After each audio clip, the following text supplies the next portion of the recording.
আসসালামু আলাইকুম everyone, welcome back to my channel. আশা করছি আপনারা সবাই অনেক ভালো আছেন।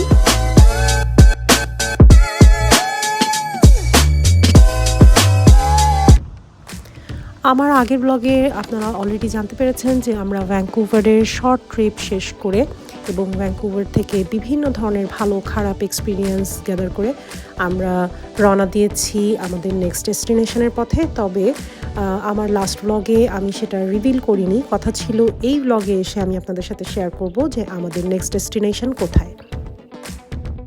তো আমাদের ফ্লাইটে এইমাত্র অ্যানাউন্স হলো যে আমরা অলরেডি ব্রিটিশ কলম্বিয়ার বর্ডার ক্রস করে অ্যালবার্টায় ঢুকে পড়েছি। তো আকাশ থেকে এই মুহূর্তে যে আইস ক্যাপগুলো দেখা যাচ্ছে, বড় বড় বিশাল বিশাল মাউন্টেনগুলো দেখা যাচ্ছে, এগুলো সবই হচ্ছে অ্যালবার্টায়।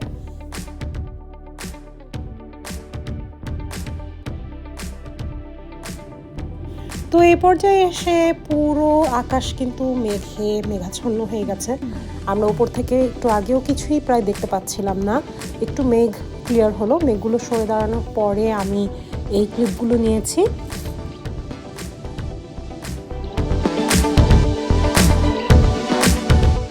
এই মুহূর্তে আমরা ক্যালগেরির আকাশ সীমায় আছি। কিছুক্ষণের মধ্যেই প্লেন ক্যালগেরিতে ল্যান্ড করবে। আমাদের নেক্সট ডেস্টিনেশন ক্যালগেরি। তো আমরা কেন ক্যালগেরিতে আসলাম, এখানে আমাদের কি কাজ এবং আমরা এখানে কতদিন থাকবো, পার্মানেন্টলি ক্যালগেরিতে আমরা মুভ করছি কিনা, এই সবগুলো বিষয়ের উত্তর পেয়ে যাবেন আজকের এই ব্লগটিতে। পুরো ব্লগটির দেখার জন্য অনুরোধ থাকলো। তো ব্লগের শুরুতে আমি আমার একটু ফ্লাইটের এক্সপিরিয়েন্সটা শেয়ার করি। আমরা ফ্লেয়ার এয়ারলাইন্স থেকে টিকিট বুকিং দিয়েছিলাম ভ্যাঙ্কুভার টু ক্যালগেরি। আমাদের এই ফ্লেয়ার এয়ারলাইন্স এর আগে কখনো ইউজ করা হয়নি। তো আমরা অনলাইন রিভিউজ দেখেছি ফ্লেয়ারের খুবই খারাপ। তারা নাকি প্রচুর ফ্লাইট ডিলে করায়, ফ্লাইট ক্যান্সেল হয় এখানে অনেক বেশি, লাগেজ নিয়ে তারা ঝামেলা করে, লাগেজের জন্য ওভারচার্জ করে। সো এই বিষয়গুলো তাদের ব্যাপারে একটা রিভিউ পেয়েছিলাম। কিন্তু সত্যি কথা বলতে কি, এই ধরনের কোনো ইস্যুজই আমরা ফেস করিনি। আমাদের লাগেজ একদম পারফেক্টলি তাদের সাইজের যে গাইডলাইন সেটা ফলো করা ছিল।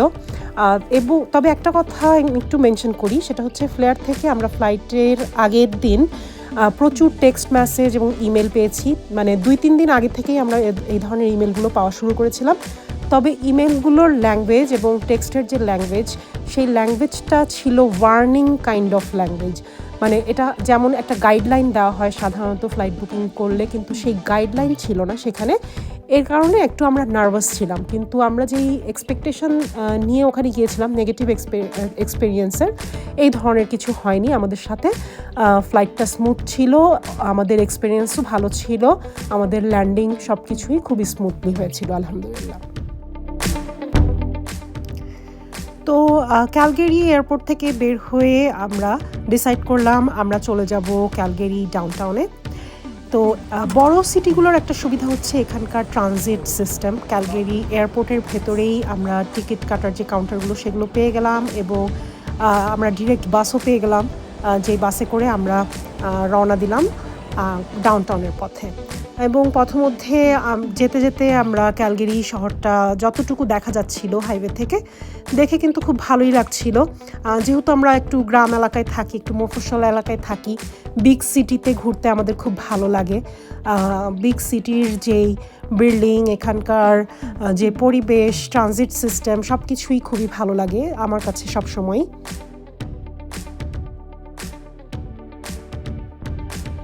তো ক্যালগেরি সিটির ভেতর দিয়ে যেতে যেতে হঠাৎ করেই চোখে পড়লো এখানকার এই বিল্ডিংগুলো। এই বিল্ডিংয়ে চাইনিজ লেখা এবং এই বিল্ডিংগুলো অনেকটা চাইনিজ যে ডিজাইনগুলো হয়, বিল্ডিংয়ের যে ডিজাইনগুলো হয় সেই আদলে তৈরি। ডেকোরেশনগুলো দেখে তাই মনে হলো।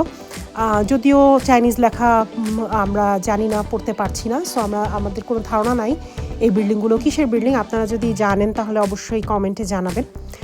তো এটা আমার কাছে অনেকটা চায়না টাউনের মতো মনে হলো। ভ্যাঙ্কুভার কিংবা ভিক্টোরিয়া এই জায়গাগুলোতে আমরা চায়না টাউন পেয়েছি। সো ক্যালগেরিতেও এসেও আমরা চায়না টাউনের একটা ভার্সন দেখতে পেলাম। বাস থেকে নেমে আমরা ডাউনটাউনে একটু হাঁটাহাঁটি করলাম, একটু আশেপাশে দেখছি। চেষ্টা করছি সিটির ভাইব বোঝার জন্য। তবে একটা বিষয় সেটা হচ্ছে যে ক্যালগারিতে কিন্তু -6 ডিগ্রি চলছিল, বেশ শীত ছিল সেই সময়। আর এই ধরনের শীতে আসলে বাইরে ছোট বাচ্চাদেরকে নিয়ে হাঁটা যায় না। খুব ইন্টারেস্টিং একটা জিনিস পেলাম, সেটা হচ্ছে ক্যালগেরি সিটির ভেতরে একটা ট্রাম দেখতে পেলাম। তো আমি এই ক্লিপটা কালেক্ট করে নিলাম।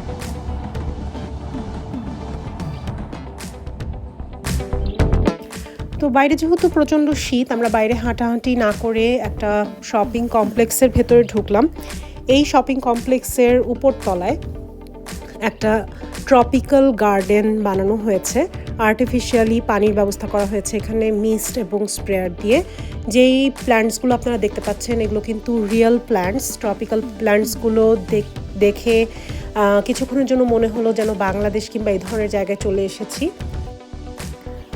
সো অনেকের কাছে আমরা যারা বাংলাদেশি এই প্ল্যান্টসগুলো খুব একটা মূল্যবান নাও মনে হতে পারে, কিন্তু ক্যানাডিয়ানদের জন্য কিন্তু এই প্ল্যান্টস খুবই স্পেশাল। এবং এই প্ল্যান্টসগুলো কিন্তু এই দেশে বেশ এগুলোর মেনটেন করাও খুব এক্সপেন্সিভ, এবং এগুলো কিন্তু এখানে খুব রেয়ার। যে পাতাবাহারগুলো দেখতে পাচ্ছেন বাংলাদেশে এগুলো খুবই অ্যাভেলেবল, আমরা সবাই জানি।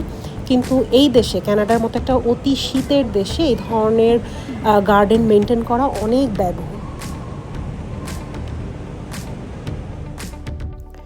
তো ফুড কোর্টের পাশাপাশি এখানে একটা প্লে এরিয়াও ছিল, আমার বাচ্চারা এখানে প্রচুর এনজয় করেছে। আর ফুড কোর্টে অনেকগুলো হালাল রেস্টুরেন্টের অপশন ছিল। এটা আসলে আমরা এক্সপেক্ট করিনি এতগুলো এখানে হালাল রেস্টুরেন্ট থাকতে পারে। এই বিষয়টাও ভালো লেগেছে। আর বিষয়টা হচ্ছে কি, আমরা যেই শহরটায় থাকি ক্র্যানব্রুকে, সেখানে কিন্তু হালাল অর্থাৎ ডেডিকেটেড কোনো হালাল রেস্টুরেন্ট নাই। তো আমাদের খুব একটা ওখানে ডাইন আউট করা হয় না এই ক্যালগেরিতে। এই কারণে এখানে রেস্টুরেন্টের খাবার খেয়ে অনেক দিন পরে, রেস্টুরেন্ট যদিও ভ্যাঙ্কুভারেও খাওয়া হয়েছে, বাট ক্যালগেরিতে এসে আমরা এই এতগুলো হালাল রেস্টুরেন্ট পেয়ে আমাদের বেশ ভালো লাগছিল। তো এই মুহূর্তে আমরা আছি 8th এভিনিউতে, ক্যালগেরি ডাউনটাউনের। এই এভিনিউটা একটু ইন্টারেস্টিং মনে হলো আমার কাছে। এখানে অনেক বেশ পুরনো বিল্ডিং দেখতে পেলাম। আমি একটু কনফিউজ যে এগুলো কি আসলেই পুরনো বিল্ডিং নাকি পুরনো ডিজাইনে তৈরি করা নতুন বিল্ডিং।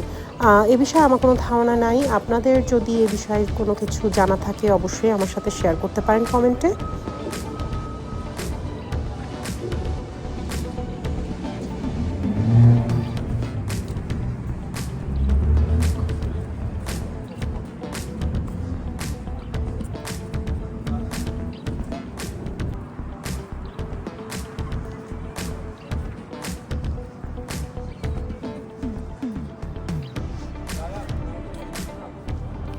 তো ফাইনালি দেখা মিলল ক্যালগেরির ল্যান্ডমার্ক ক্যালগেরি টাওয়ারের উপরে যে গম্বুজ রাউন্ড শেপ যেটা দেখতে পাচ্ছেন, সেটা কিন্তু একটা রিভলভিং রেস্টুরেন্ট।